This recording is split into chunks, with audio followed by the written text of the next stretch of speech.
Bismillahirrahmanirrahim. Assalamualaikum warahmatullahi wabarakatuh. Waalaikumsalam warahmatullahi wabarakatuh. Yang terhormat Ibu Kepala Sekolah SDN 10 Palaran, yang saya hormati Bapak Ibu Guru SDN 10 Palaran dan tenaga kependidikan. Pertama-tama, mari kita panjatkan puji syukur kehadirat Allah Subhanahu wa Ta'ala karena atas berkat rahmat, taufik, hidayah serta inayahnya kita semua dapat berkumpul di sini dalam keadaan sehat walafiat. Tak lupa salawat serta salam tetap kita limpahkan kepada junjungan kita Nabi besar Muhammad Sallallahu Alaihi Wasallam, karena atas syafaatnya lah yang dapat menyelamatkan kita di hari akhir kelak. Sebelumnya saya ucapkan beribu-ribu terima kasih kepada Bapak dan Ibu Guru karena telah meluangkan waktunya untuk acara pada pagi hari ini, yaitu diseminasi budaya positif yang merupakan serangkaian kegiatan pada program kegiatan pendidikan calon guru penggerak yang sedang kami jalani. Sebelum memulai acara ini, perkenankan saya memperkenalkan diri terlebih dahulu meskipun sudah kenal. Saya di sini Siti Miladia beserta partner saya Ibu Winarsi akan menyampaikan tentang budaya positif. Jadi di sini di sekolah kita ini ada dua calon CGP, dua CGP yang sedang mengikuti pendidikan calon guru penggerak yang nantinya mudah-mudahan dapat membawa perubahan yang lebih baik lagi di sekolah kita. Jadi langsung saja, di sini tema pada pagi hari ini yaitu budaya positif. Sebelum melanjutkan ke inti, saya ada ice breaking untuk Bapak Ibu semuanya, yaitu permainan atau game Yuk Senyum selama 30 detik. Oke Bapak Ibu, boleh disilakan untuk berdiri semuanya. Jadi Bapak Ibu boleh berhadapan dengan teman di sebelahnya. Dan akhirnya Bapak Ibu akan melihat, memandang teman yang ada di depan Anda.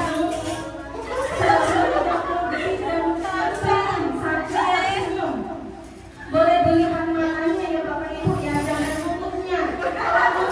Kalau mulutnya nanti malah ketawa betulan.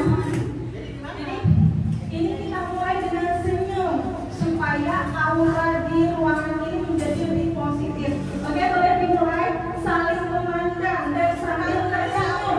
Kalau boleh senyumnya seperti gambar yang ada di sini, senyumnya besar-besar. 1, 2, 3. Oke, kalau kita ya Bapak Ibu, gimana senyumnya? Kalau melihatkan senyumnya, jadi yang teman di depannya sudah melihatkan aura positifnya. Apakah teman yang ada di depannya itu tuh cantik atau ganteng? Atau jangan-jangan ada jerawatnya? Ya, sudah 20 detik ya Bapak Ibu. Masih ada 10 detik lagi. Saling tangan ya Ibu. Itulah tetangga yang itu suka gangguin. Ya, ya, cukup sekian.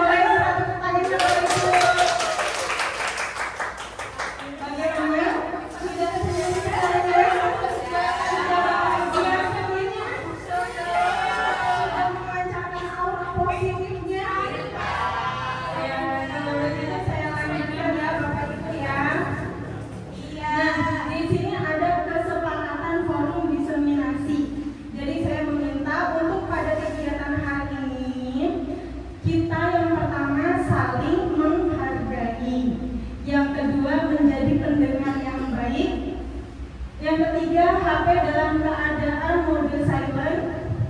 Yang keempat, tetap duduk tenang dan izin ketika hendak keluar ruangan. Berpakaian rapi dan sopan. Angkat tangan sebelum berpendapat. Dan yang terakhir, boleh makan dan minum dengan tenang. Ada yang mau menambahkan kesepakatan pada forum diseminasi hari ini? Cukup, baik. Berarti ini kita sepakati sama-sama untuk keyakinan kita mengikuti diseminasi pada kegiatan ini ya. Kalau itu saya lanjutkan lagi. Nah, untuk diseminasi hari ini latar belakangnya yaitu yang pertama, konsep inti dari budaya positif belum dipahami secara merata oleh seluruh warga sekolah, sehingga sekolah yang positif bagi anak belum dapat tercipta dengan baik. Berdasarkan belum meratanya pemahaman tersebut, maka perlu dilaksanakan sebuah aksi nyata dalam bentuk pengimbasan pemahaman agar segera terbangun budaya positif di lingkungan sekolah.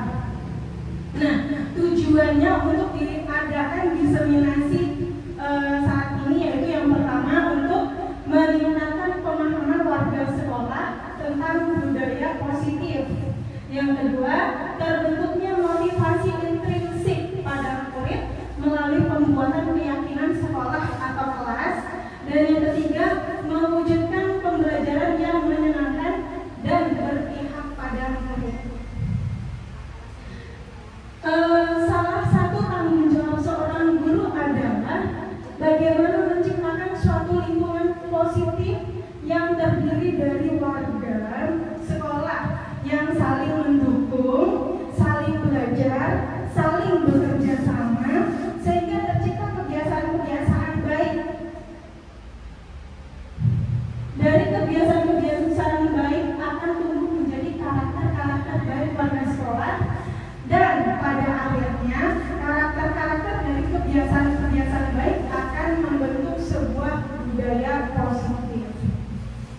Nah, budaya positif dari tadi saya bilang apa budaya positif itu apa sih sebenarnya? Jadi pengertian dari budaya positif ini di sini Bu. Ya, budaya positif itu adalah perwujudan dari nilai atau keyakinan universal yang diterapkan di sekolah. Budaya yang berkembang di sekolah menjadi cermin dari tujuan mulia yang sekolah jalani selama ini. Seorang guru yang baik harus memiliki kemampuan dalam mewujudkan budaya positif di sekolah. Budaya positif tersebut dapat dijalankan dengan menerapkan konsep-konsep inti seperti ini. Nah, jadi sedikit saya simpulkan tentang budaya positif. Budaya positif itu tuh kebiasaan-kebiasaan positif yang kita jalani di sekolah dan nantinya akan menjadi contoh baik untuk rekan-rekan sejawat kita atau murid-murid kita yang nantinya akan menjadi kebiasaan-kebiasaan positif di sekolah kita. Seperti itu ya Bapak Ibu ya. Nah, ini adalah kegiatan-kegiatan yang dapat kita lakukan untuk membentuk budaya positif di sekolah kita. Yang pertama yaitu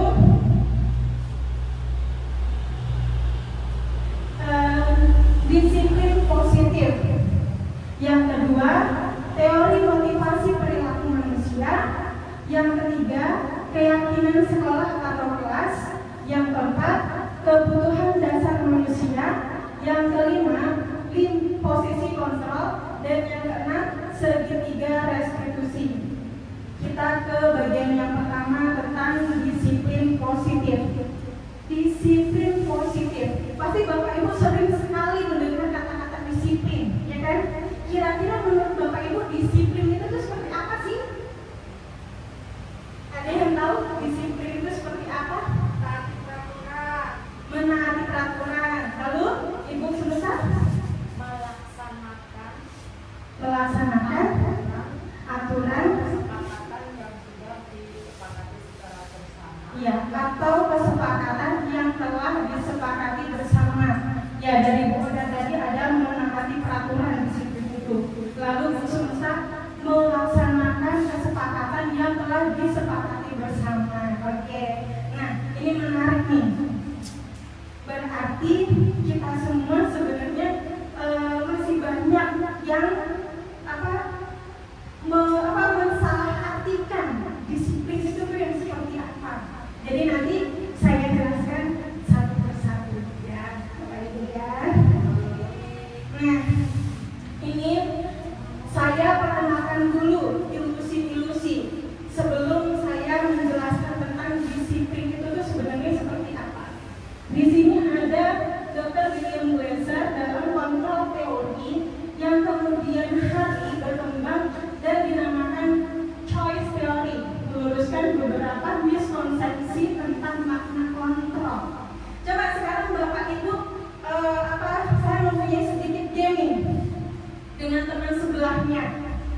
Misalkan ada yang menjadi A dan ada yang menjadi B dengan teman sebelahnya ya Bu ya. Yang A itu perumpamaan Bapak Ibu itu mempunyai sebuah rahasia atau mempunyai sesuatu yang sangat berharga yang Ibu genggam, yang jangan sampai orang ini tuh merebutnya atau jangan sampai orang ini tuh tahu rahasia kita. Terus yang B itu sebagai orang yang memaksa ingin tahu gitu atau ingin meminta dari yang A. Nah, yang A ini kalau bisa benar-benar mempertahankan apa yang digenggam, dan yang B itu dengan cara apapun harus memperoleh apa yang digenggam oleh si A. Jadi saling mempertahankan. Ayo coba mungkin yang deretan sini sebagai A, yang deretan sebelah sini A, yang sini B, gitu. Oh iya, yang sebelah sini A, yang sebelah ya, bukan Bu, dengan teman sampingnya. Ya, misalkan deretan sebelah sini A, sini B, sini A, sini B. Nah, jadi yang A itu mempunyai sesuatu yang sangat berharga, yang sangat rahasia. Jangan sampai orang lain itu tahu, jangan sampai orang lain itu meminta dari kita. Terus yang B itu kalian boleh dengan cara apapun, boleh dengan memaksa, memukul, atau memberikan hadiah supaya si A itu mau melepaskan yang digenggam ini. Berarti kayak polisi yang pintu. Ya, jadi saling mempertahankan kemauan masing-masing. Boleh dicoba? Boleh. Ya, coba. Yang B merayu A.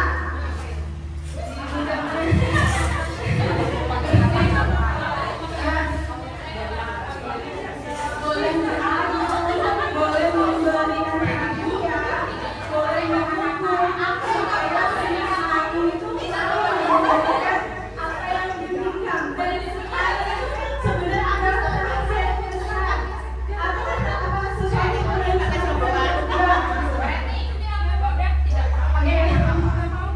bagaimana? Sudah? Yang A kira-kira bagaimana yang A? Apakah tetap mempertahankan yang digenggam? Kalau yang B bagaimana? Dapat? Oh, ada yang dapat, ada yang tidak ya?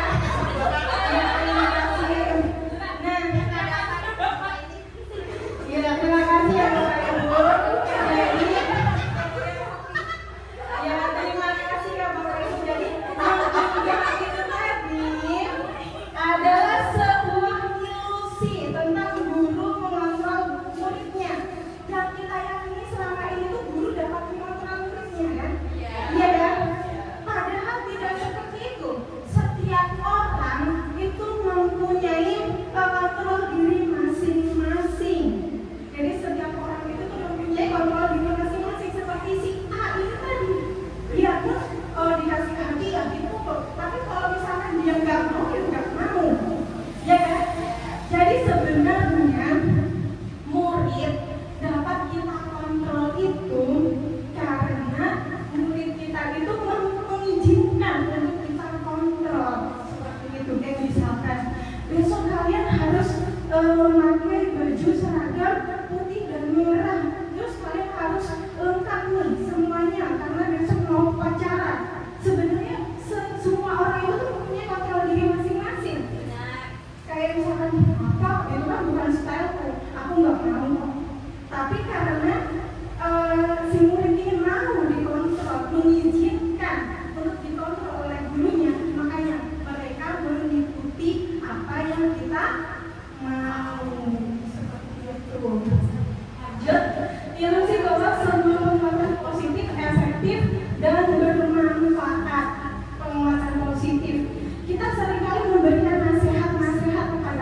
kita. Benar Bapak Ibu?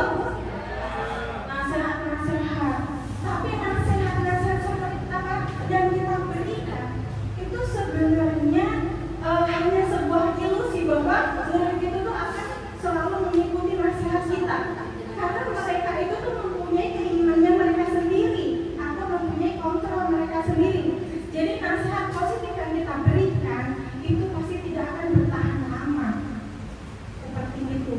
Mungkin hari ini mau mengikuti nasihat kita, tapi kalau tidak sesuai dengan kepribadian mereka, pasti tidak akan bertahan lama. Dan selanjutnya, ilusi bahwa kritik dan membuat orang merasa bersalah dapat menguatkan karakter. Ini contohnya. Kok nggak mengerjakan sih?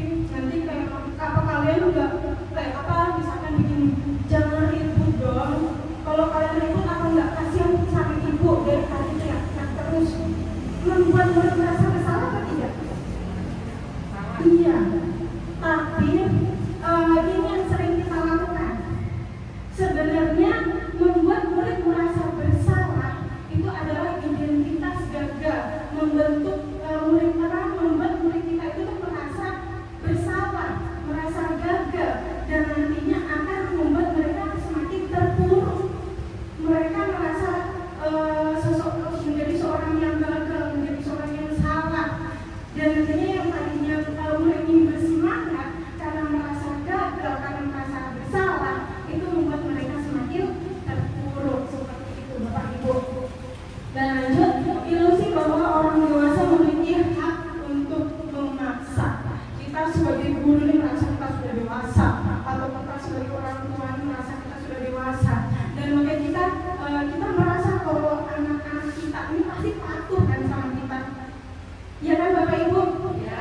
Sebenarnya tidak, karena seperti yang saya jelaskan tadi, semua makhluk hidup, semua anak-anak itu mempunyai kontrol diri mereka masing-masing. Nah itu sedikit penjelasan tentang ilusi-ilusi yang selama ini kita anggap benar, seperti ya. Nah nanti akan saya jelaskan tentang disiplin. Lanjut lagi Bapak Ibu. Nah di sini ada pendapat menurut Ki Hajar Dewantara tentang disiplin.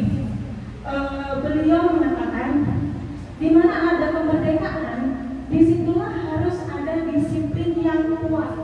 Sungguh pun disiplin itu bersifat self-disiplin, yaitu kita sendiri yang mewajibkan kita dengan sekeras-kerasnya. Tetapi itu sama saja, sebab jikalau kita tidak cepat melakukan self-disiplin, wajiblah penguasa lain mendisiplinkan kita. Dan peraturan demikian itulah harus ada di dalam suasana yang merdeka. Nah, di situ Ki Hajar Dewantara menyatakan bahwa untuk mencapai kemerdekaan atau dalam konteks pendidikan kita saat ini, untuk menciptakan murid yang merdeka, syarat utamanya adalah harus ada disiplin yang kuat.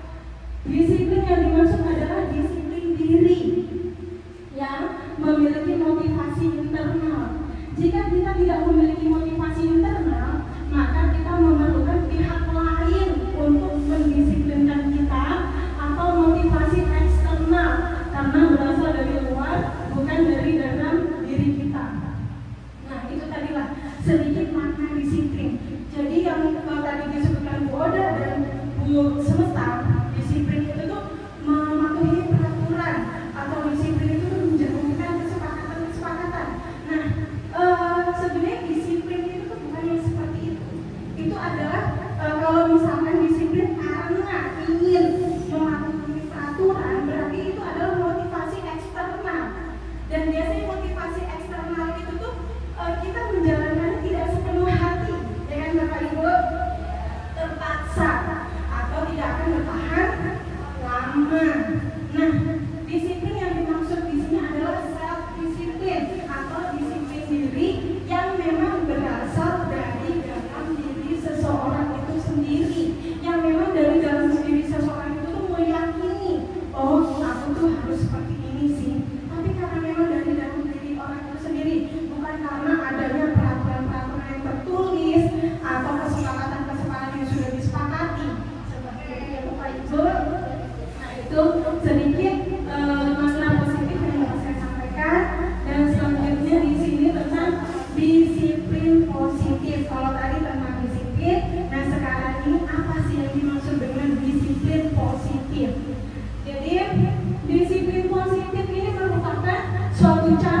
meninjau kembali adalah penerapan disiplin di sekolah kita. Disiplin diri dapat membuat murid memahami dan menyadari berdasarkan motivasi internal, bukan akibat paksaan, pujian, atau hukuman. Nah, itu tadi. Jadi disiplin positif ini tuh dari motivasi internal, bukan karena dipaksa, bukan karena takut hukuman, atau bukan karena ingin mendapatkan hadiah atau penghargaan.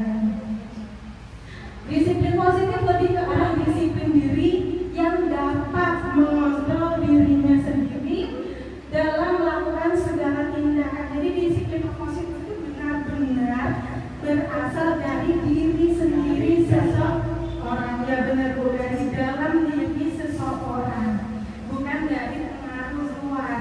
Seperti itu. Nah, selanjutnya sekarang tentang teori motivasi perilaku manusia. Motivasi perilaku manusia. Nah, teori motivasi perilaku manusia dari Diana Lawson dalam bukunya Restructuring School Discipline menyatakan ada 3 motivasi perilaku manusia.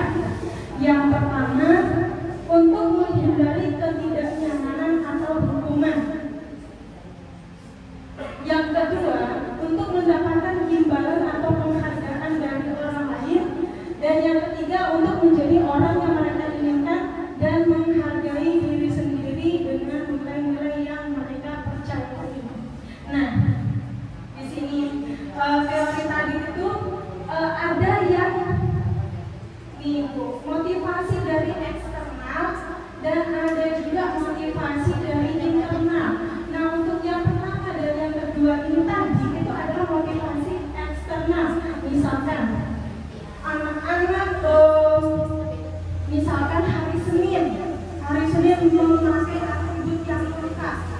Mereka menggunakan itu karena takut dihukum. Takut dihukum berarti di situ untuk menghindari ketidaknyamanan atau hukuman. Nah, itu adalah motivasi eksternal dia atau yang salah. Karena mereka menghindari ketidaknyamanan atau hukuman tersebut. Nah, selanjutnya misalkan anak-anak mengerjakan tugas tepat waktu karena diiming-imingi oleh gurunya. Besok yang mengerjakan tugas akan ibu kasih permen. Nah, seperti itu. Terus yang lain pada rajin tuh, iya kerjakan aja tugasnya, besok yang dikasih sama Bu Mila permen, dikasih Bu Mila permen. Berarti motivasi dia mengerjakan tugas atau PR itu karena apa? Karena ingin mendapatkan imbalan. Nah, kedua motivasi ini merupakan motivasi eksternal, pengaruh dari luar yang bukan dari diri mereka sendiri. Nah, terus yang ketiga ini adalah motivasi internal, yaitu untuk menjadi orang yang mereka inginkan dan menghargai diri sendiri dengan nilai-nilai yang mereka percaya. Misalkan besok aku berangkat sekolah aja deh pagi-pagi biar gak telat, soalnya aku kan pengen menjadi anak yang disiplin gitu. Nah, itulah baru motivasi internal yang mereka yakini jadi mereka dari diri mereka sendiri. Dan Bapak Ibu, yang paling penting kita itu bisa mengajarkan murid-murid kita agar mereka dapat menjalani budaya-budaya positif di sekolah itu sesuai dengan keyakinan mereka masing-masing atau sesuai dengan motivasi diri mereka sendiri, bukan karena penghargaan atau hukuman. Selanjutnya, nah di sini ada perbedaan hukuman, konsekuensi dan restitusi. Di sini hukuman itu bersifat tidak terencana atau tiba-tiba. Anak atau murid tidak tahu apa yang akan terjadi dan tidak dilibatkan. Hukuman bersifat satu arah dari pihak guru yang memberikan dan murid hanya menerima suatu hukuman tanpa melalui suatu kesepakatan atau pengarahan dari pihak guru baik sebelum atau sesudahnya. Hukuman yang diberikan biasanya berupa fisik maupun psikis. Murid atau anak disakiti oleh suatu perbuatan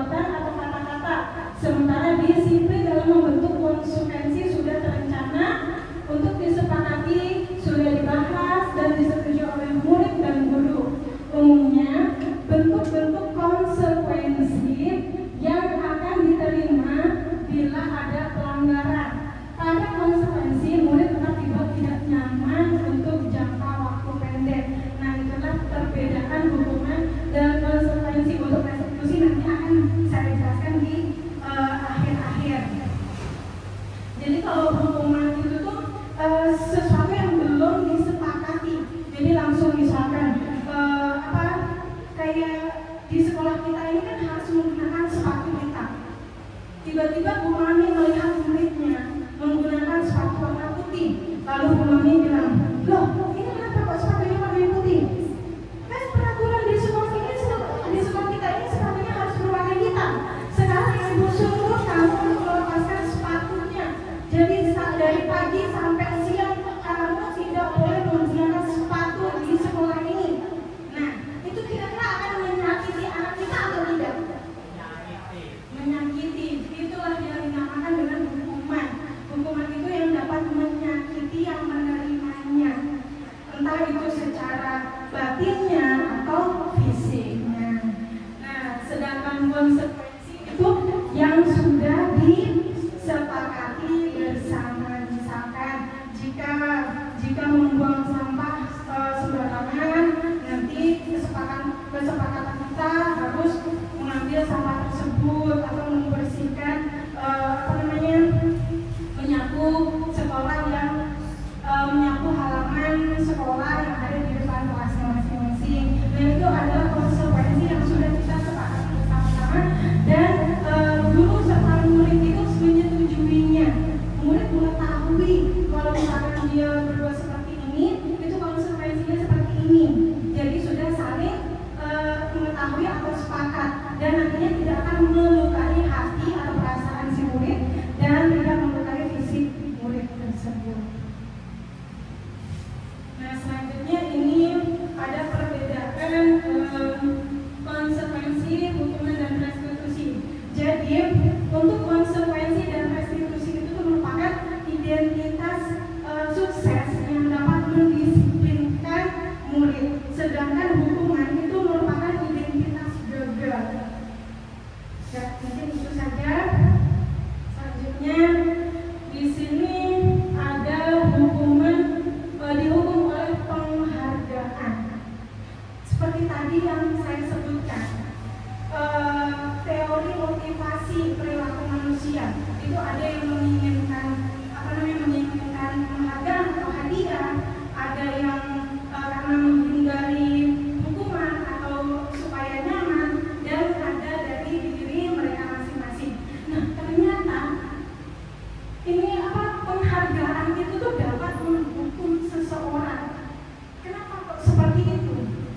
Jadi menurut Al-Fiqh, saat kita berulang kali menjanjikan hadiah kepada anak-anak agar berperilaku bertanggung jawab, atau kepada seorang murid agar mempelajari sesuatu yang baru, atau kepada seseorang karyawan agar melakukan pekerjaan yang berkualitas, kita sedang berasumsi mereka tidak dapat melakukannya, atau mereka tidak akan memilih untuk melakukannya. Betul atau tidak, Bapak Ibu? Jadi seperti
misalkan murid saya Dema nih, Bu Dema murid saya. Setiap hari saya puji-puji, oh bagus sekali Bu Dema tuh. Coba kalian tuh sama seperti Ibu Dema yang rajin, yang rapi, yang baik. Yang lainnya gimana? Iri, iya Dema lagi seperti itu kan Bapak Ibu kan, yang lainnya iri. Makanya penghargaan itu merusak. Nah, selanjutnya penghargaan mengurangi ketepatan. Dan lanjut lagi, penghargaan menurunkan kualitas, penghargaan mematikan kreativitas, dan penghargaan itu menghukum. Maksudnya penghargaan menghukum itu kan seperti apa? Sebenarnya guru kelas 1 nih, Bu Alfi. Ya, jadi ada dan pemimpin sendiri. Ya, jadi misalkan ada anak yang tadinya tidak bisa membaca, lalu sudah mulai bisa membaca. Sebenarnya rasa bahagia dari diri seorang siswa itu sendiri yang mereka berhasil membaca, biarpun masih terbata-bata, itulah penghargaan yang sesungguhnya yang mereka dapatkan. Tapi kalau misalkan kita puji-puji, itu sebenarnya kita merebut kebahagiaan anak tersebut. Karena itu tadi, yang tadinya mereka merasa bangga karena dirinya sendiri, karena yang tadinya maksudnya nggak mengharapkan pujian atau nggak mengharapkan imbalan, kita puji. Jadi untuk lain kali di anak tersebut ingin berhasil atau ingin meningkatkan kemampuannya itu karena ingin dipuji, seperti itu Bapak. Jadi penghargaan yang sebenarnya itu tuh dari rasa mereka sendiri itu sendiri. Oh, aku sudah bisa membaca. Itu adalah penghargaan yang sejatinya yang mereka peroleh. Dimotivasi dari dalam diri dari prinsipnya seperti yang saya sebutkan tadi. Jadi sebaiknya sesuatu hal kita itu melakukan karena diri kita sendiri atau kita mendapatkan motivasi itu dari dalam diri kita sendiri. Nah, selanjutnya untuk keyakinan kelas akan saya serahkan kepada Ibu Winarsi untuk menyampaikannya, karena diseminasi pada pagi hari ini kita melakukan secara kolaborasi. Terima kasih. Silakan Bu Winarsi.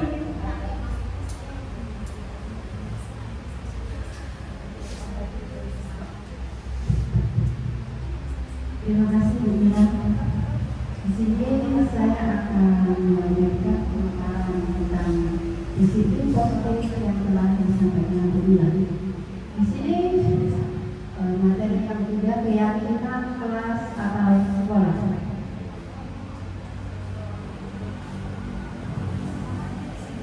Keyakinan sekolah atau kelas? Tentunya Ibu bertanya ya, keyakinan kelas atau keyakinan sekolah atau kelas itu apa? Selama ini kita belum mengenal ya, apa itu keyakinan sekolah atau keyakinan kelas. Di sini saya akan menjelaskan. Keyakinan kelas adalah nilai-nilai keselamatan atau kesehatan. Inilah yang kita sebut sebagai suatu keyakinan, yaitu nilai-nilai kebajikan universal yang disepakati secara tersirat dan tersirat, lepas dari latar belakang suku, negara, bahasa maupun agama. Nilai-nilai kebajikan bahwa menekankan pada keyakinan seseorang akan lebih memotivasi seseorang dan menjaga. Seseorang akan lebih tergerak dan bersemangat untuk menjalankan keyakinannya daripada hanya sekedar mengikuti serangkaian peraturan tertulis tanpa makna. Murid-murid pun mereka perlu mendengarkan dan memahami arti sesungguhnya tentang peraturan-peraturan yang diberikan. Apa nilai-nilai kebajikan di balik peraturan tersebut? Apa tujuan utamanya dan menjadi tidak tertarik atau takut sehingga hanya sekedar mengikuti serangkaian peraturan-peraturan yang mengatur mereka tanpa memahami tujuan mulianya. Ini keyakinan kelas yang kita dapat materi ini pada pelatihan CPG.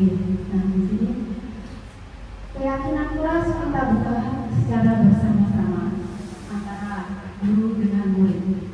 Dengan pembuatan keyakinan kelas diharapkan karena ini dibuat bersama-sama, anak-anak bisa menaatinya. Mereka merasa lebih tertantang karena ini kita yang buat bersama-sama.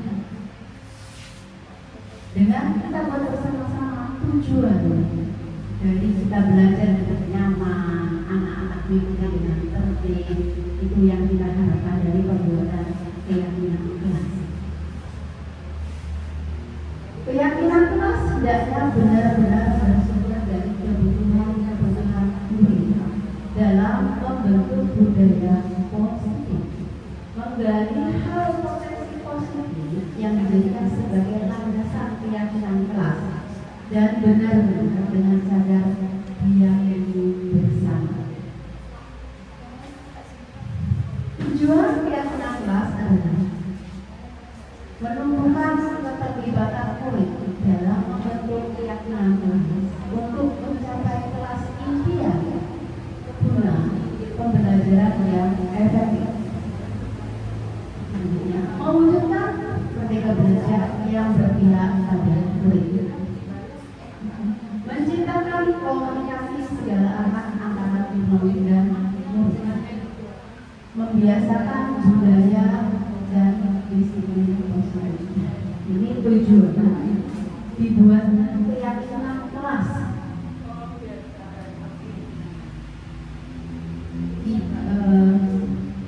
Kita mempunyai impian kelas seperti apa sih yang kita impikan agar pembelajaran itu bisa berjalan dengan lancar, materi dapat tersampaikan. Dengan materi tersampaikan, anak-anak bisa menangkap materi kita. Yang kita harapkan adalah anak-anak seperti dan pada akhir anak-anak mendapatkan nilai yang baik. Ya tidak Ibu? Itu dengan keyakinan kelas semoga kita dapat mewujudkan impian-impian kelas kita.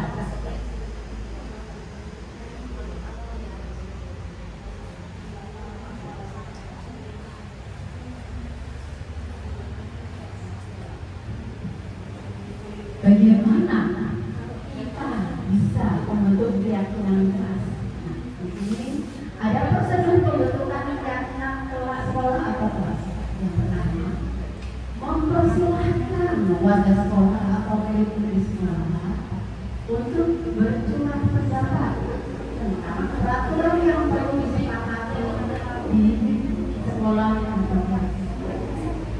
Kedua, mencatat semua masukan-masukan para murid atau warga sekolah di papan tulis atau di kertas besar di mana semua anggota kelas atau warga sekolah bisa melihat hasil curah pendapat tersebut. Susunlah keyakinan kelas sesuai prosedur pembentukan keyakinan sekolah atau kelas. Gantilah kalimat-kalimat dengan bentuk negatif menjadi positif. Dalam pembentukan keyakinan kelas, kita sering menggunakan kata-kata negatif. Di sini kita merubah kata-kata negatif menggunakan atau menjadi kata-kata yang positif. Kita harapkan anak-anak juga terbiasa menggunakan kata-kata yang positif. Jadi kita secara tidak langsung menghilangkan budaya membuli. Ya, biasanya anak-anak karena terbiasa menggunakan kata-kata yang negatif, Selanjutnya, kelima, kalimat negatif jangan berlari di kelas atau koridor. Selanjutnya menjadi kata positif. Bagaimana sih kata positif? Ya, berjalanlah atau koridor. Jangan kalimat jangan kita ubah menjadi berjalan. Kalimat lebih halus dan lebih mengena. Selanjutnya, 7. Tinjau kembali daftar surat pendapat yang sudah dicatat. Anda mungkin akan mendapati pernyataan yang tertulis di sana masih banyak berupa peraturan. Selanjutnya, ajaklah ponsel sekolah atau murid untuk melakukan nilai kebajikan atau keyakinan yang diwujud dari peraturan. Contohnya, berjalan di kelas, dengarkan guru, datanglah tepat waktu, berada di bawah satu payung, yaitu keyakinan untuk saling menghormati atau nilai kebajikan. Hormat, keyakinan inilah yang dimaksudkan dalam daftar untuk disepakati. Kegiatan ini juga merupakan pendalaman pemahaman tentang peraturan keyakinan sekolah atau kelas. Selanjutnya, langkah ulang, tinjau ulang keyakinan sekolah atau kelas secara bersama-sama. Dan seharusnya setelah beberapa peraturan telah disatukan menjadi beberapa keyakinan, maka jumlah butir pembuatan keyakinan akan berkurang. Sebaiknya keyakinan sekolah atau kelas tidak terlalu banyak. Bisa berkisar antara 3 dan 7 prinsip atau keyakinan. Bila terlalu banyak, maka barangkali akan sulit mengingat atau akibatnya sulit untuk ditulis. Jadi, pembuatan keyakinan kelas kita usahakan pembuatan jangan terlalu banyak. Kalau terlalu banyak, buat anak-anak sulit untuk menghafalnya. Kalau mereka sudah menghafalnya, gimana mengajarnya? Kita usahakan kita buat 5 atau 4 atau 6. Jadi anak-anak akan mudah untuk menghafalnya dan mudah mengaplikasikannya dalam pembelajaran sehari-hari. Lanjut, setelah keyakinan sekolah atau kelas selesai dibuat, maka semua warga kelas dipersilakan meninjau ulang dan menyetujuinya dengan menandatangi keyakinan sekolah atau kelas tersebut, termasuk guru dan seluruh warga.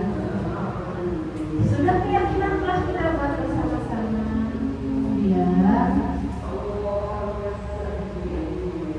kita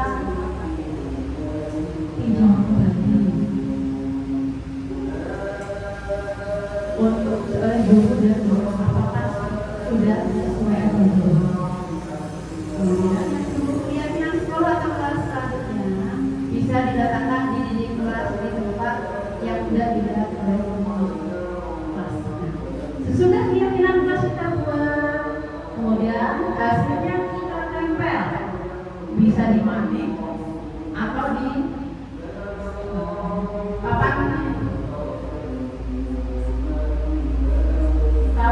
papan informasi yang ada di kelas masing-masing. Gunanya apa sih? Supaya anak-anak terus bisa melihat, bila anak-anak lupa bisa diingatkan temannya atau ingat kembali aturan apa sih yang sudah kita buat bersama-sama.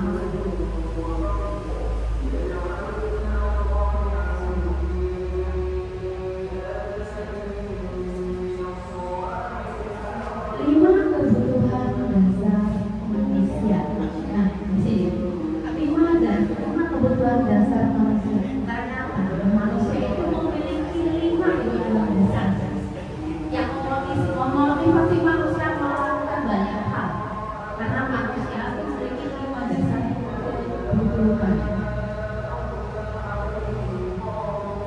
Seluruh tindakan manusia memiliki tujuan tertentu.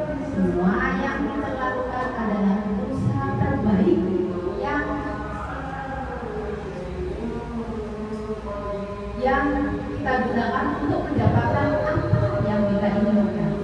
Ketika kita mendapatkan apa yang kita inginkan, sebetulnya saat kita sedang memenuhi satu atau lebih dari suatu kebutuhan dasar.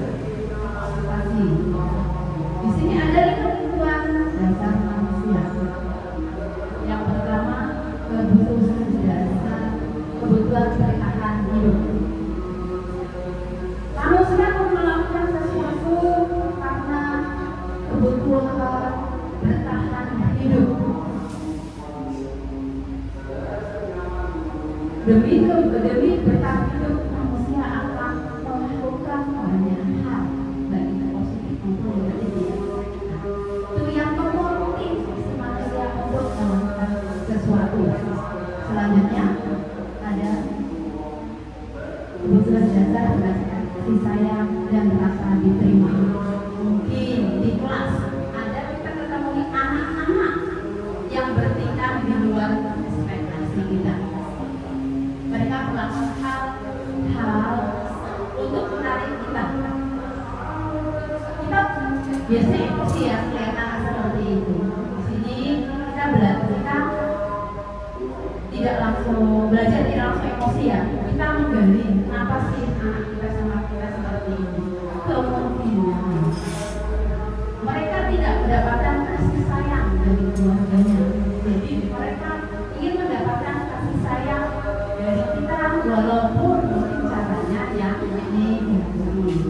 Jadi kita perlu kembali mengkaji dalam anak-anak ya. Kenapa sih mereka kok seperti itu? Yang ketiga, kebutuhan dasar manusia berdasarkan penguasaan, kebutuhan pengakuan atas kemampuan. Ini biasanya sering dilakukan anak-anak yang powernya kuat. Mereka bertingkah di kelas merasa saya yang paling kuat di sini. Nah, mereka melakukan sesuatu berdasarkan saya berkuasa. Ketemu nggak ibu di kelas seperti anak seperti ini? Di kelas kita banyak menemukan anak-anak dengan segala polanya ya, tingkahnya ya, tergantung kebijaksanaan bagaimana menyikapi mereka. Selanjutnya ada kebebasan, kebutuhan akan pilihan. Manusia melakukan kebebasan. Mereka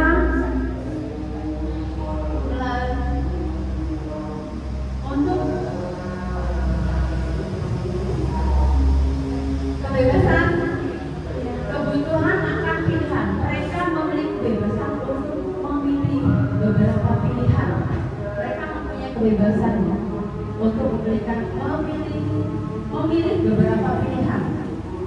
Itu termotivasi dari kebutuhan setiap orang. Kebutuhan setiap orang itu berbeda. Mungkin kebutuhan saya dengan kebutuhan bisa beda. Nah, di sini, jadi setiap individu, setiap orang akan memilih sesuai kebutuhannya. Yang kelima, kesenangan. Kebutuhan untuk merasa senang. Di sini kebutuhan dasar manusia akan kesenangan. Anak-anak kadang berbuat sesuatu, melanggar sesuatu tanpa mereka pikirkan. Yang penting saya senang.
Kantor kita itu ada 1 sendok.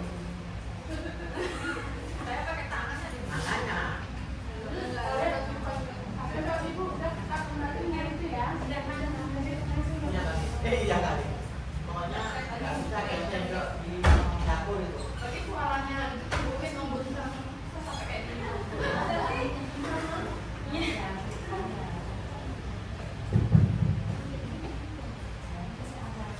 Baik, saya lanjutkan Bapak Ibu. Boleh disambil makan atau minum. Silakan dulu hidangannya, tetap makan. Ya, di sini saya mau menambahkan tentang 5 kebutuhan dasar manusia. Jadi yang pertama yaitu kebutuhan bertahan hidup. Nah, kebutuhan bertahan hidup itu merupakan kebutuhan fisiologis manusia yang merupakan kebutuhan seperti makan, minum, tempat tinggal, atau menghasilkan keturunan. Dan di sini untuk kebutuhan bertahan hidup itu tuh lebih ke perasaan aman seseorang. Nah, misalkan misalkan ada murid kita yang bernama Doni. Dia meminta bekal temannya yang bernama Dini. Ketika ditanya oleh guru, Doni, kenapa kok minta makanannya Dini? Terus waktu Doni menjawab, karena saya tidak dikasih bekal Bu sama mama saya, atau saya sudah melapar Bu. Nah, atas jawaban Doni tersebut, karena dia ingin mempertahankan kebutuhan hidupnya, yaitu kebutuhan makanannya. Dan selanjutnya untuk kasih sayang dan rasa diterima, masih seputaran Doni dan Dini tadi. Jadi misalkan Doni ditanya oleh gurunya, Doni kenapa kok meminta bekalnya Dini? Jika Doni merasa jika Doni di situ menjawab, karena saya ingin diperhatikan oleh ibu guru atau ingin diperhatikan oleh mamanya. Di sini adalah Doni ingin memenuhi kebutuhan dasar, ingin disayangi. Karena kalau misalkan nih Doni meminta makanan gini, lalu Doni pengen lebih diperhatikan lagi oleh gurunya, pasti gurunya nanti bakalan menegur Doni kan. Lalu gurunya ini akan melaporkan kepada orang tuanya, pasti orang tuanya akan lebih memperhatikan Doni. Nah, itu Doni sedang ingin memenuhi kebutuhan kasih sayangnya. Nah, selanjutnya penguasaan. Misalkan masih seputar Doni dan Dini lagi, kalau ditanya sama gurunya, kenapa kok Doni meminta makanannya Dini? Doninya merasa saya ini yang paling hebat, seperti yang ditanyakan Bu ini tadi. Doni merasa ingin menjadi yang paling kuat di antara teman-temannya. Nah, itu Doni sedang memenuhi kebutuhan dasar, yaitu penguasaan. Nah, selanjutnya tentang kebebasan. Doni dan Dini, Doni mencicipi makanannya Dini, misalkan itu ingin mencoba-coba, karena makanannya Dini itu berbeda dengan makanan Doni. Nah, itu karena Doni itu ingin merasakan atau ingin melakukan sesuatu hal yang baru, ingin merasakan sesuatu hal yang baru. Nah, di situ Doni sedang memenuhi kebutuhan dasar kebebasan, seperti itu Bapak Ibu. Nah, untuk kesenangan, misalkan yang mengambil makanannya Dini itu tadi, misal Doni itu ingin melihat Dini menangis, itu membuat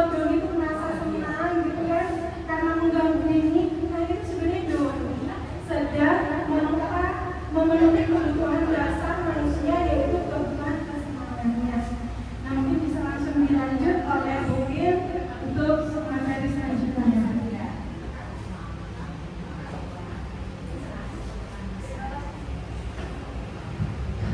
Terima kasih Bu Mila. Oke. Di sini saya akan melanjutkan pembahasan materi kita yang keempat. 5 posisi kontrol guru.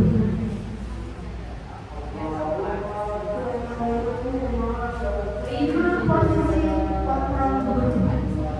Ini yang bisa kita lakukan ya. Apa juga?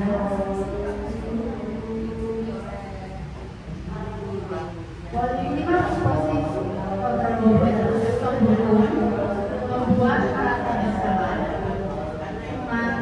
pemantau dan mengajar. Mana yang biasa kita lakukan ibu-ibu?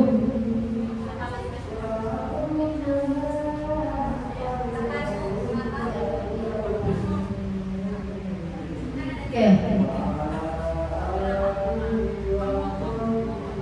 Ini 5 posisi kontrol yang biasa guru lakukan.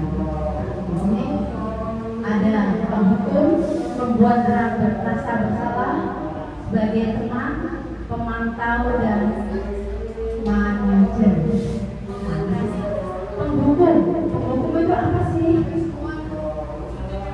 Penghukum itu ya yang Iya. Hukuman itu konsekuensi yang dilakukan ketika melakukan kesalahan.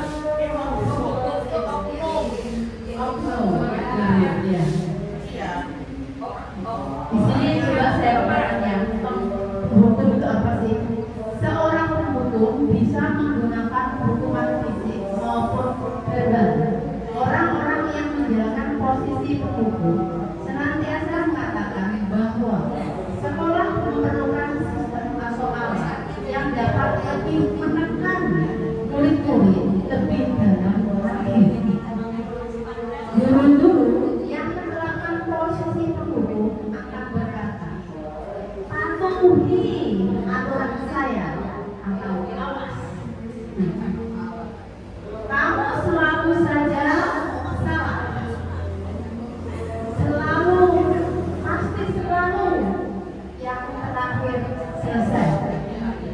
Guru seperti ini senantiasa percaya hanya ada satu cara agar pembelajaran bisa berhasil, yaitu cara dia.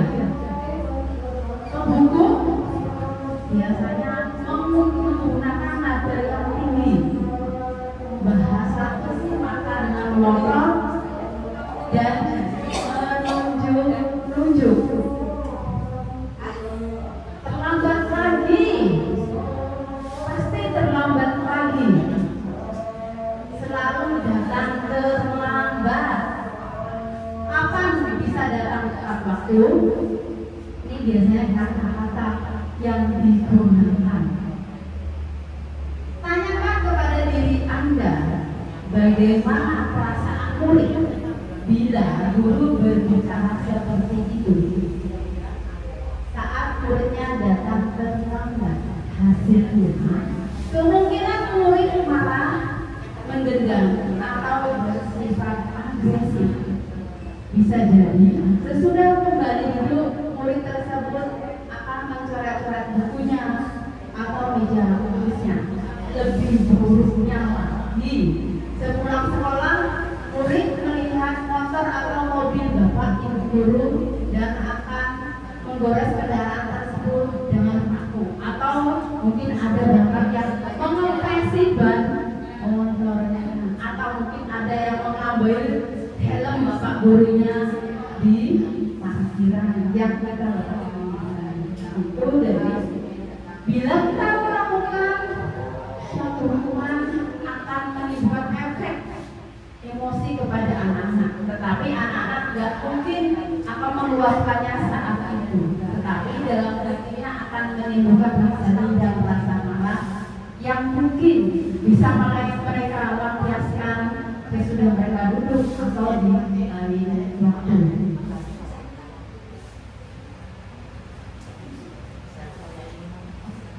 Oke, yang kedua, pembuat rasa bersalah.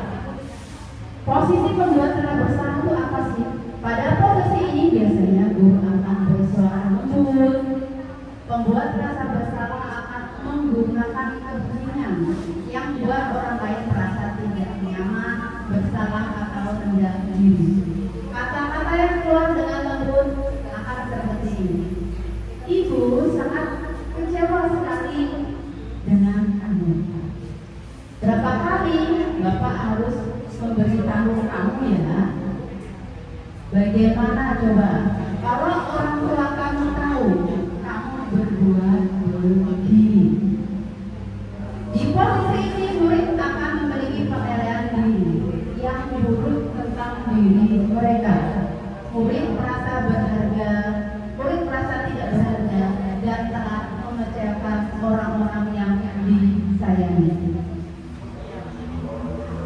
Pembuat merasa bersalah menggunakan nada suara yang memelas, halus, dan sedih. Bahasa tubuh yang digunakan guru merakam pada anak atau musuh. Biasanya kata yang digunakan, Adi, kamu ini bagaimana ya? Kamu sudah berjanji dengan ibu tidak akan terlambat lagi. Kamu kenapa ya? Kamu kenapa ya? Senang sekali mengecewakan ibu. Ibu benar-benar kecewa sekali. Bagaimana perasaan murid bila ditegur dengan cara seperti ini? Hasilnya, murid akan merasa bersalah. Bersalah telah mengecewakan ibu atau bapak gurunya. Murid merasa bersalah dan menjadi orang yang gagal dan tidak sanggup membahagiakan orang lain. Kadang-kala sikap seperti ini lebih berbahaya dari sikap itu, karena emosi akan tertanam rapat di dalam murid. Menahan perasaan tidak seperti murid dalam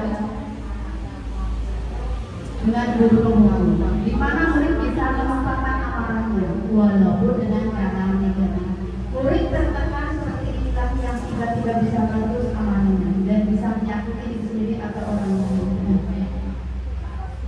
Pembuat rasa bersalah ini yang sangat berbahaya ibu ya, karena dengan pembuat rasa bersalah itu memberikan efek kepada anak-anak. Mereka kita bisa menciptakan anak menjadi produk gagal.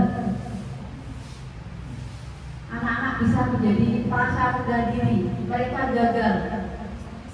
Sementara kita di sini ingin memotivasi anak menjadi anak yang berhasil. Cara penanganan kita terhadap kesalahan anak-anak, kita memposisikan sebagai pembuat rasa bersalah. Itu akan sangat membekas pada anak-anak, akan terbawa sampai dewasa. Bagaimana bila itu sampai terbawa dewasa? Bisakah mereka mengatasi situasi sementara anak-anak mempunyai rasa rendah diri, merasa produk gagal, saya tidak berhasil, itu tertanam dalam hati mereka. Jadi ini yang sangat berbahaya ya. Mungkin bisa kedepankan anak-anak tidak siap atau tidak mampu menyelesaikan suatu masalah karena merasa dirinya saya merasa gagal. Selanjutnya, posisi sebagai teman. Guru pada posisi ini tidak akan menyakiti murid, namun akan tetap berupaya mengontrol murid melalui persuasi. Posisi teman pada guru bisa negatif atau positif. Positif di sini berupa hubungan baik yang terjadi antara guru dan murid. Guru di posisi teman menggunakan hubungan baik dan untuk mempengaruhi seseorang. Mereka akan berkata, ayo bantulah demi Bapak. Ayo, ingat tidak bantuan Bapak selama ini. Ya sudah, kali ini tidak apa-apa. Nanti Ibu bantu beres.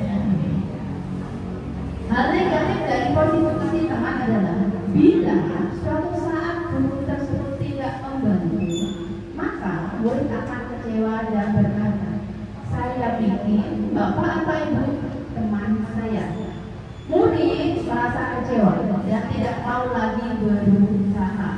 Hal ini yang mungkin timbul adalah murid hanya akan bertindak untuk guru tertentu dan tidak untuk guru lain. Murid akan tergantung pada guru tersebut. Teman, biasanya nada yang digunakan guru adalah ramah, akrab, bercanda, dan bahasa yang digunakan adalah meratap pada murid, mata, dan senyum yang jenaka. Seperti, Adi, ayolah, bagaimana sih kamu? Kemarin kamu sudah janji kepada Bapak bukan? Kenapa terlambat lagi? Sambil tertawa ringan. Ya, sudah tidak apa-apa. Duduk dulu sana. Nanti Pak Guru bantu. Kamu ini sambil tersenyum. Bagaimana perasaan mendapatkan perilaku yang seperti itu? Hasilnya, murid akan merasa senang dan akrab dengan guru. Ini termasuk dampak yang positif. Hanya saja, di sisi negatif, murid menjadi tergantung pada guru tersebut. Bila ada masalah, dia merasa bisa mengandalkan guru tersebut untuk membantu. Akibatnya, dari posisinya, Adi akan berbuat sesuatu bila yang menyuruh adalah tersebut dan belum tentu berlaku yang sama dengan guru yang lain. Ini dua mata yang berbeda, dua sisi yang berbeda ya. Maksud kita adalah membantu anak-anak, tetapi efeknya buat anak-anak akan tergantung dengan kita. Sementara tujuan pendidikan kita adalah sesuai dengan profil pelajar Pancasila, mandiri. Anak tidak mandiri, akan bergantung dengan kita. Mereka hanya akan mengerjakan apa yang kita perintah, tetapi tidak mau mengikuti perintah dari guru yang lain. Efek dari teman. Yang selanjutnya keempat adalah pemantau. Ini pemantau itu apa sih? Pemantau berarti mengawasi. Posisi kita mengawasi. Pada saat kita mengawasi, kita bertanggung jawab atas perilaku orang-orang yang kita awasi. Posisi pemantau berdasarkan pada peraturan atau konsekuensi. Dengan menggunakan sanksi atau konsekuensi, kita dapat memisahkan hubungan pribadi kita dengan murid. Sebagai seorang yang menjalankan posisi pemantau, pertanyaan yang diajukan seorang pemantau, biasanya pemantau menggunakan pertanyaan seperti peraturannya apa yang telah kamu lakukan, sanksi atau konsekuensinya apa. Seorang pemantau sangat mengandalkan perhitungan, catatan, data yang dapat digunakan sebagai bukti atas perilaku seseorang. Posisi ini akan menggunakan strip catatan atau daftar teks. Posisi pemantau sendiri berawal dari teori stimulus respon yang menunjukkan tanggung jawab dulu dalam murid. Pemantau biasanya menggunakan bahasa atau suara yang datar, bahasa tubuh yang normal. Contohnya di sini ada dialog antara guru dan Adi. Yang ditanya guru adalah, Adi, tahukah kamu jam berapa kita mulai? Adi menjawab, tahu Pak. Guru kemudian, kamu terlambat 15 menit. Apakah kamu sudah mengerti konsekuensi yang harus dilakukan bila terlambat? Paham Pak, saya harus tinggal kelas pada jam istirahat nanti dan mengerjakan tugas ketertinggalan saya. Guru mengingatkan, ya benar. Nanti pada saat jam istirahat kamu harus tinggal di kelas untuk menyelesaikan tugas yang tertinggal tadi. Saya tunggu bagaimana perasaan murid di pulau seperti itu. Ini bagaimana perasaan murid yang diperlakukan sebagai pemantau. Hasilnya, murid memahami konsekuensi yang harus dijalankan karena telah melanggar salah satu peraturan sekolah.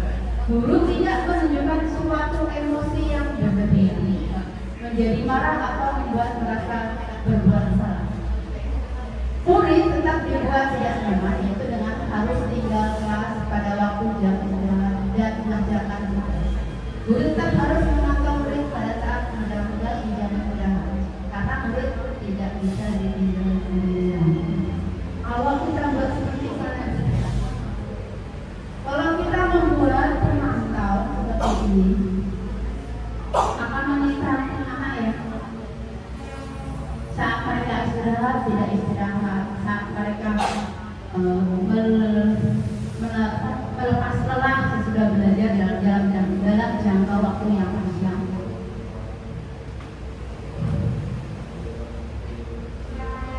Mereka tidak bisa istirahat. Sementara guru yang biasa istirahat, kita bisa beristirahat karena kita menggunakan posisi pemantau. Guru harus menunggu murid yang mengerjakan tugas yang belum selesai. Di sini kita sebagai guru dan murid pada posisi yang tidak baik atau berpikir kita sendiri kalau kita menggunakan posisi pemantau. Dan yang kelima adalah manajer. Apa sih manajer? Manajer adalah posisi terakhir, posisi di mana guru terus berbuat sesuatu bersama dengan murid, mempersilahkan murid mempertanggungjawabkan perilakunya, mendukung murid agar dapat menemukan solusi permasalahannya. Seorang manajer telah memiliki keterampilan di posisi teman maupun pemantau. Dengan demikian, bisa jadi di waktu tertentu kembali kepada dua posisi tersebut bila diperlukan. Namun, bila kita menginginkan murid-murid kita menjadi manusia yang merdeka, mandiri, dan bertanggung jawab, maka kita perlu mengacu kepada restitusi yang dapat menjadikan murid kita seorang manajer bagi dirinya sendiri. Di manajer, murid diajak untuk menganalisis kebutuhan dirinya maupun kebutuhan orang lain. Di sini penekanan bukan pada kemampuan membuat konsekuensi, namun dapat berkolaborasi dengan murid bagaimana memperbaiki kesalahan yang ada. Seorang manajer akan berkata,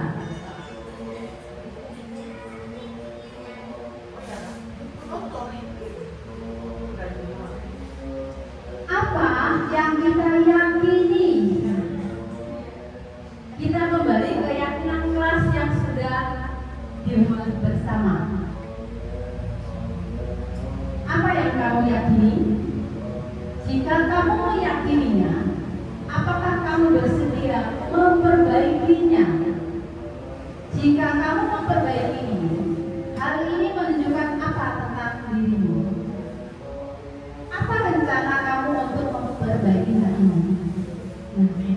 Pada manajer ini, anak diberi kesempatan untuk bisa mencari solusi dari permasalahan yang dibuat atau pelanggaran dari keyakinan kelas yang sudah anak buat. Di sini anak diajarkan mandiri, bertanggung jawab dengan apa yang sudah diperbuat. Pada posisi manajer, maka seorang guru sebaiknya tulus. Kita menggunakan bahasa atau sifat tubuh yang tulus kepada anak. Tidak perlu marah, tidak perlu meninggikan suara, apalagi menunjuk-nunjuk jari ke murid, berkaca pinggang atau bersikap seolah-olah menyesal. Tampak sedih sekali atau perbuatan murid atau bersedal gurau menempatkan diri sebagai teman murid. Fokus kita hanya kepada murid, bukan untuk membahagiakan guru atau orang tua. Murid sudah mengetahui adanya suatu masalah dan sesuatu yang perlu terjadi. Bila guru mengambil posisi pemantau, guru akan melihat apa konsekuensinya.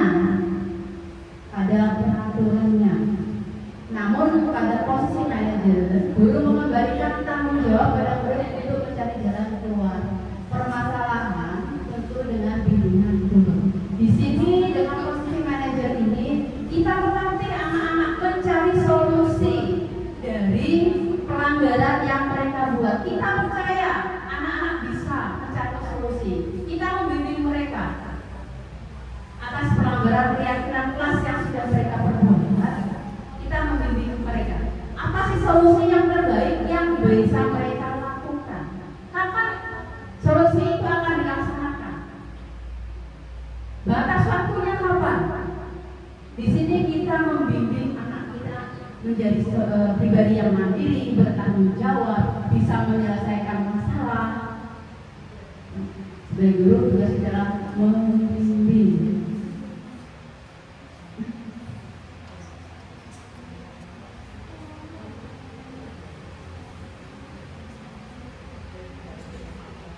Selanjutnya Ibu.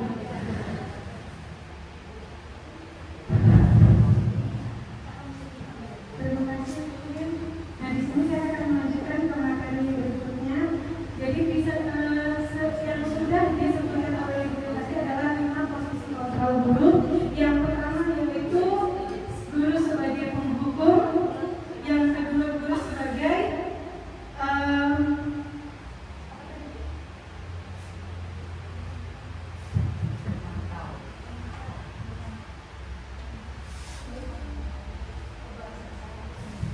ya, silakan. Terima kasih Bu Lin. Selanjutnya materi selanjutnya akan saya sampaikan. Tadi sudah disebutkan oleh Bu Lin tentang 5 posisi kontrol guru, yaitu yang pertama penghukum, pembuat rasa bersalah, teman, pemantau, dan manajer. Dari kelima posisi kontrol guru tadi, sebaiknya yang dapat kita lakukan untuk menyelesaikan masalah bersama dengan murid yaitu sebagai manajer. Nah, ini restitusi posisi kontrol.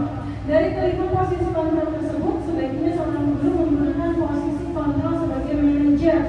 Manajer adalah posisi di mana guru berbuat sesuatu bersama dengan murid, mempersilahkan murid mempertanggungjawabkan perilakunya, mendukung murid agar dapat menemukan solusi atas permasalahannya sendiri. Saat guru di posisi manajer, aspek yang dikembangkan pada murid adalah motivasi intrinsik. Selanjutnya, di manajer, murid diajak untuk menganalisis kebutuhan dirinya maupun kebutuhan orang lain. Di sini, penekanan bukan pada kemampuan membuat konsekuensi, namun dapat berkolaborasi dengan murid bagaimana memperbaiki kesalahan yang ada. Jadi, pada saat kita memposisikan diri sebagai manajer, itu kita dapat menyelesaikan masalah itu dengan berkolaborasi bersama dengan murid. Murid dikembalikan kepada keyakinan kelas atau keyakinan sekolah yang sudah disepakati bersama, dan seperti yang dijelaskan mungkin tadi, bahasa tubuhnya seperti apa, bahasa yang digunakannya seperti apa. Ya. Nah, di sini materi selanjutnya ada tentang segitiga restitusi. Pada saat guru menerapkan posisi sebagai manajer untuk menyelesaikan suatu masalah bersama dengan murid, itu kita menggunakan segitiga restitusi. Nah, segitiga restitusi sebuah cara menanamkan disiplin positif pada murid. Restitusi itu tuh apa sih? Nah, yang di awal tadi itu kan sudah ada hukuman, sudah ada penghargaan, konsekuensi, dan ada restitusi. Nah, di sini tadi belum saya jelaskan tentang apa itu restitusi. Jadi di sini saya jelaskan apa sih itu restitusi. Jadi restitusi itu adalah proses menciptakan kondisi bagi murid untuk memperbaiki kesalahan mereka sehingga mereka bisa kembali pada kelompok mereka dengan karakter yang lebih luar, yang lebih kuat. Nah, restitusi juga adalah proses kolaboratif yang mengajarkan murid untuk mencari solusi untuk masalah dan membantu murid berpikir tentang orang seperti apa yang mereka inginkan dan bagaimana mereka harus memperlakukan orang lain.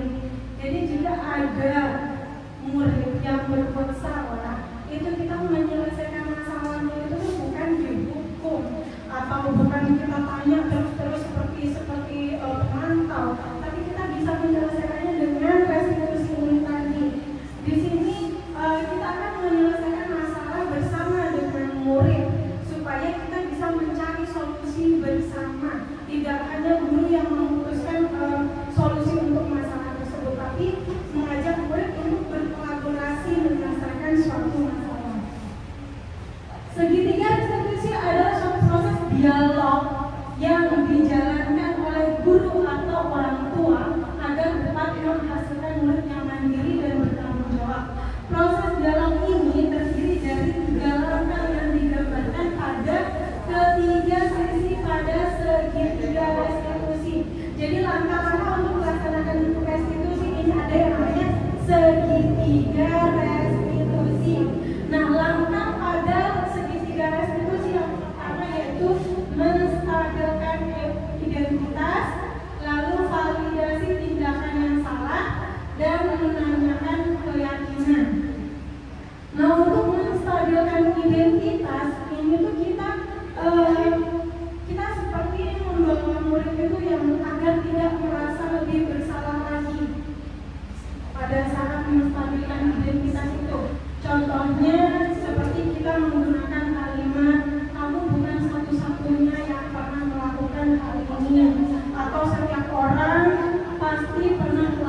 kasus nih Bapak Ibu.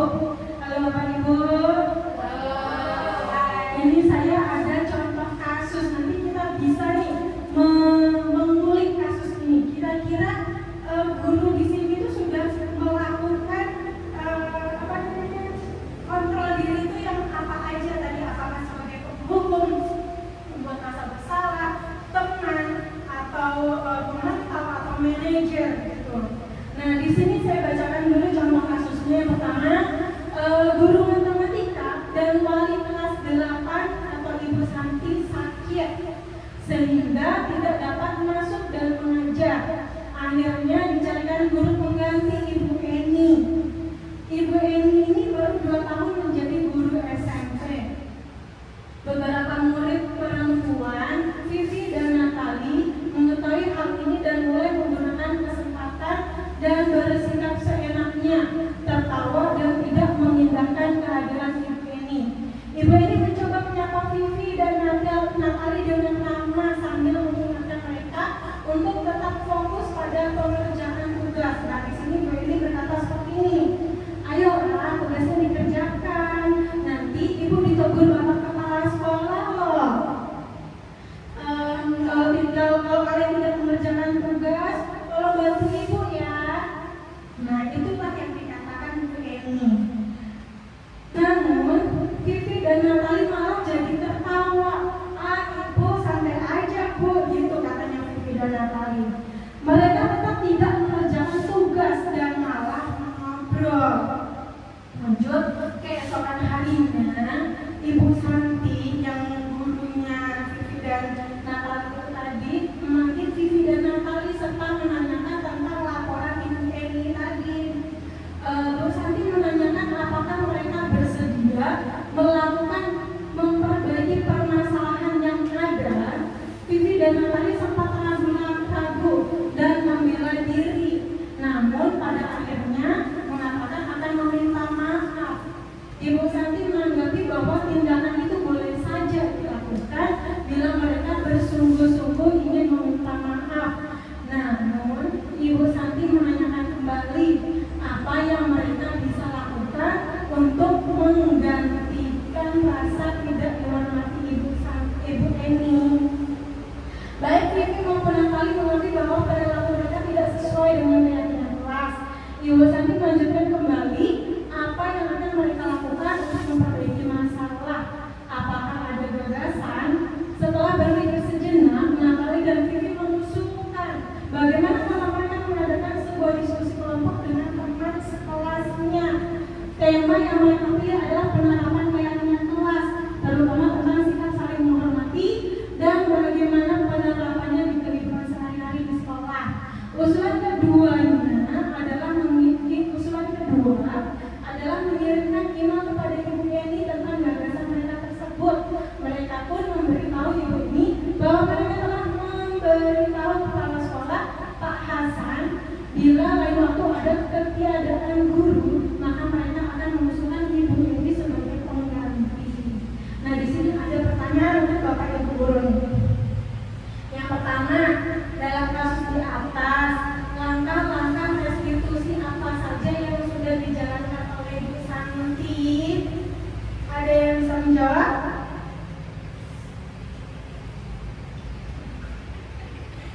Nah, yang kedua, iya betul sekali, betul sekali. Jadi, betul sekali. Jadi di sini dalam kasus itu tadi, Bu Santi ini sudah menjalankan langkah-langkah 3 restitusi atau segitiga restitusi. Yang pertama yaitu menstabilkan identitas, validasi tindakan yang salah, dan menanyakan keyakinan. Nah, langkah-langkah itu nih ada di sini nih Bu. Menstabilkan identitas itu Ibu Santi memanggil Vivi dan Natali secara personal serta menanyakan tentang laporan Bu Eni. Lalu Bu Santi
saya susun seperti ini.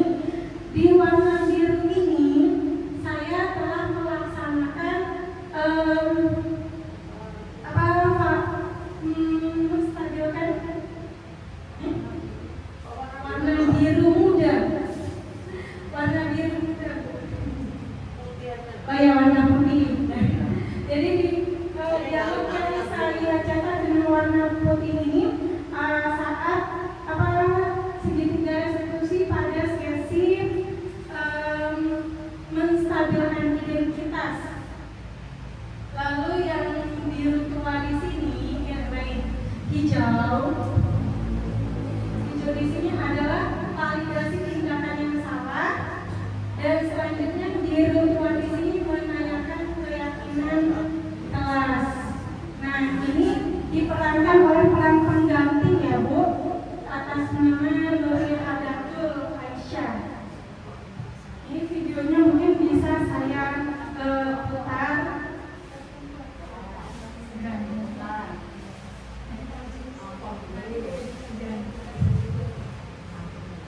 Dan ini ada contoh kasus kedua, yaitu tidak mengerjakan tugas tepat waktu. Seperti tadi ini contoh dialognya. Dan ini praktik penerapan segitiga restitusi untuk kasus yang kedua. Nah, mungkin itu saja yang dapat saya sampaikan. Mungkin ada tambahan dari mungkin.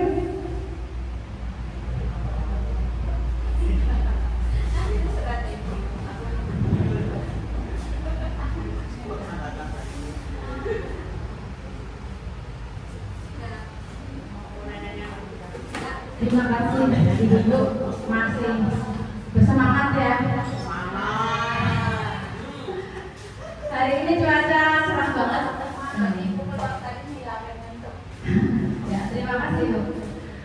Demikian materi yang saya sampaikan tentang disiplin positif dan permasalahan yang terjadi pada sekolah kita dan solusi-solusi apa yang bisa kita lakukan dan bagaimana sih kita yang baik untuk mengatasi kasus-kasus atau permasalahan yang anak-anak perbuat dengan tidak menyakiti mereka, tidak menjudge mereka, tidak merendahkan mereka, sehingga impian-impian murid yang kita inginkan dapat terwujud dan sekolah kita menjadi sekolah yang baik, mencetak generasi muda, terus bangsa kita generasi yang unggul.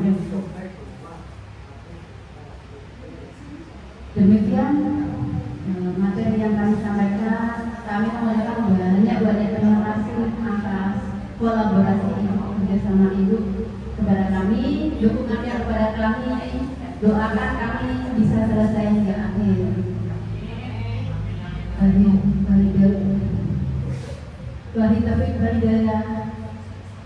Wassalamualaikum warahmatullahi wabarakatuh.